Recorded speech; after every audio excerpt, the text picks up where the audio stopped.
కానీ ఆ వస్తువు వాడుకోనరని హీరోలు హీరోయిన్లతోని కంపెనీలు యాడ్లు చేపించి టాకీస్లకు టీవీలకు ఇడిస్తే అబ్బా వాళ్ళు అవే వాడతారు కావచ్చు అని అభిమానులు ఎగవడి కొంటారు. ఒక సినిమా కోసానికి నెలల కమానం చెమట తీయాలి. అదే ఓ పూట యాడ్లో యాక్టింగ్ చేస్తే అయిపోయే పైసలే పైసలు. ఆ వస్తువు మంచిదా చెడ్డదా అని ఏం చూడరు, వాళ్ళు పైకం కమాయించిందే లెక్క. ఇప్పుడు కేసులు అవుతుంది గసొంటి బాపతోళ్ళ మీదనే. మరి యూట్యూబర్లు పూటకో రీల్ చేసి పబ్లిక్ లకు ఇచ్చినట్టు, టీవీ ఆర్టిస్టులు డైలీ సీరియల్ సాగదీసినట్టు బెట్టింగ్ యాప్ల మీద లడాయి నడుస్తూనే ఉన్నది. ఇప్పటికే 11 మంది మీద కేసులైతే ఏం చెప్తారో వచ్చి చెప్పుకోనరని 6గురికి నోటీసులు ఇచ్చిండ్రు పంజాగుట్ట పోలీసులు. యాంకర్ శ్యామల, రీతు చౌదరి, అజయ్, సుప్రీత, సన్నీ సుధీర్, అజయ్ సన్నీ బేస్తారం స్టేషన్ కు పోవాల్సిందే.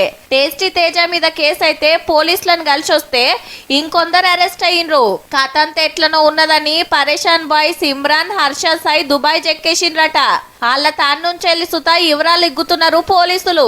యాప్లు వీళ్ళకి ఎన్ని పైసలు ముట్ట చెప్పినాయి, అకౌంట్లకు పంపినాయా, ఇంకేదైనా తొవ్వలు పంపినాయా అని సుతా ఎంక్వైరీ చేస్తున్నారు. మా కానిస్టేబుల్ సుతా బెట్టింగ్ యాప్లకు ప్రమోషన్ చేసిండని కేసు అయింది. ఎవ్వలని ఇడిచిపెట్టే ముచ్చట్నే లేదనుకొస్తున్నారు. చిన్నోళ్ళు పెద్దోళ్ళు అనేది ఏం లేదు. ఇటువంటి ఇల్లీగల్ యాక్టివిటీ చేసిన వాళ్ళది మన దృష్టికి వచ్చిన ప్రతి విషయంలో కూడా ఎవిడెన్స్ ఉంది అంటే ఖచ్చితంగా యాక్షన్ తీసుకుంటాం. పిలిచినప్పుడు చక్కగా స్టేషన్కి వచ్చి వివరాలు చెప్పుకోవాలి. ఒకళ్ళ ఆధారాలు ఉంటే అరెస్ట్ చేస్తారు, లేకుంటే ఏం లేదు. అట్లా కాకుండా కేసు పెట్టిన వాళ్ళను బెదిరించుడు చేసిరా అంటే తీసుకుపోయి లోపటేసుడేనట.